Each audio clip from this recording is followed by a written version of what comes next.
Hi, I'm Debra Baldwin, visiting Melanie and Bob, who own this wonderful garden in La Costa, California.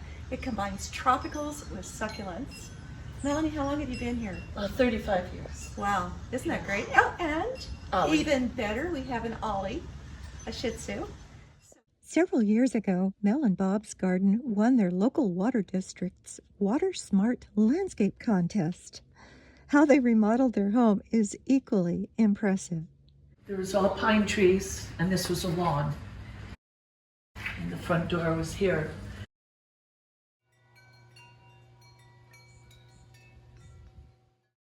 You can see on the left where they removed the fireplace to open a living room into an outdoor patio.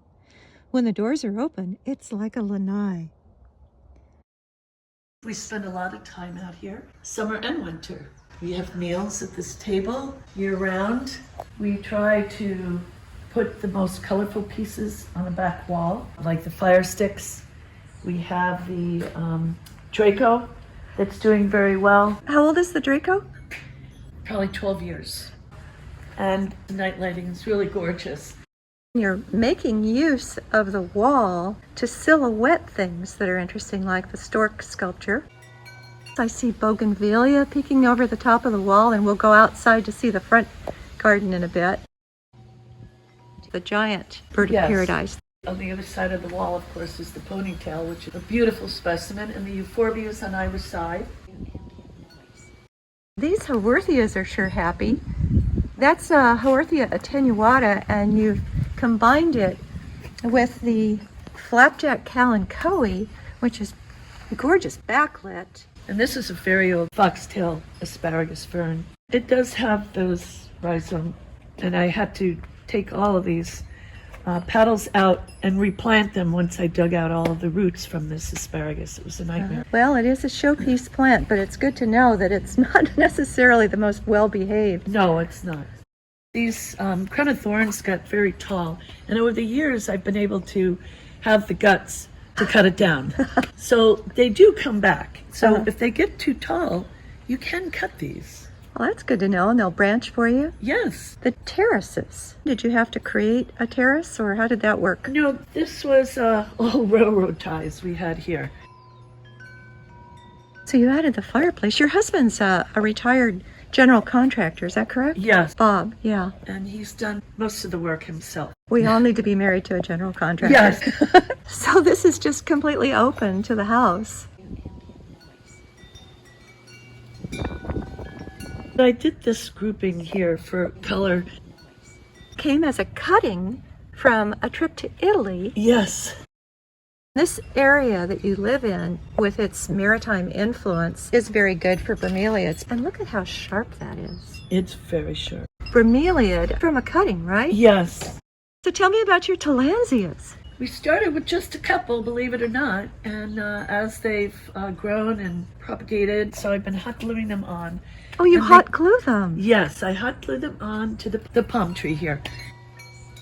My husband and I were on a walk. We found this piece of wood. It's a focal point. Beautiful purple and violet colored flowers. Let's go see the backyard. This is a showpiece, this tree.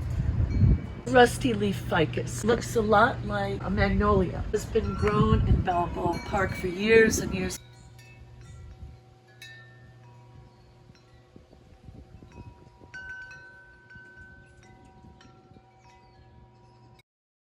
Due to concern over wildfire here in Southern California, I asked Mel if creating a fire break had motivated her.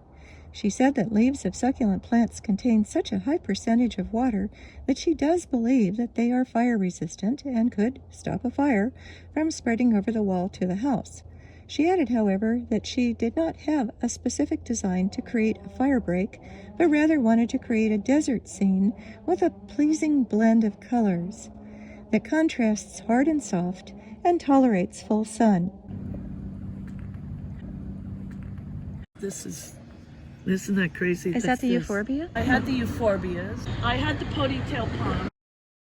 Dazzlerian, nice choice. Gives you that upright fountain shape and shimmers.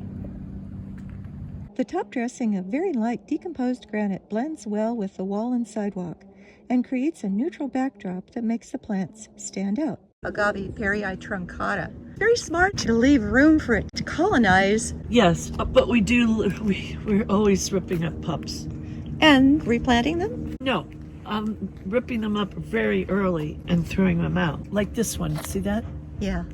See the pup? And you would just throw that out. Well, I've given a lot of them away I was going to say. before they even get that big. Get after the agave pups while they're still small. Yes, very small. You have to. Of course, they shoot the roots out so quickly, you could hardly keep up with them. These butterfly agaves go really well with the shape and form and size of the truncatas. And of course, it wouldn't be Southern California without agave attenuata. You and Bob do all the work yourselves, Yes. except for some mow and blow guys. Yeah, that's it. No one touches this. We do all of the weeding, the repotting, fixing, the doctoring. I have quite a few yuccas. I have a couple of them inside too. Have you ever had any trouble with snout weevil? No.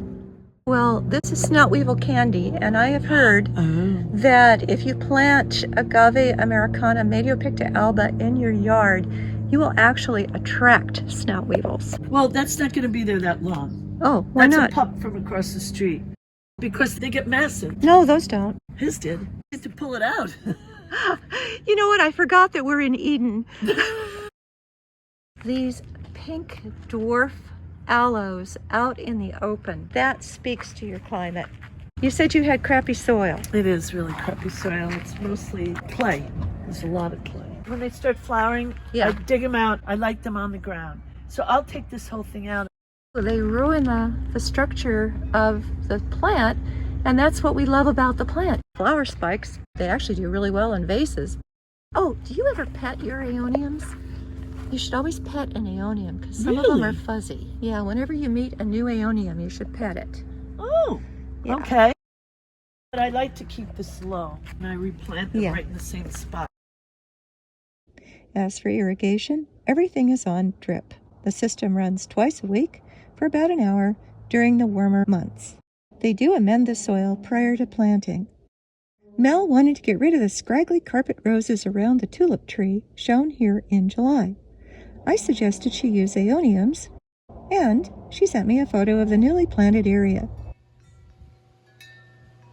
Find additional information in the video description and on the corresponding page of my site, which includes a gallery of the garden's main plants. Please let me know if you found this video helpful, and do ask questions if you like. My goal is to inspire you to enjoy using succulents in fun and creative ways in your own garden and outdoor living spaces. Do subscribe to my channel, enjoy my past videos, and visit my ad-free site for extensive illustrated info on every aspect of succulents. I'm Debra Baldwin. Thank you for joining me.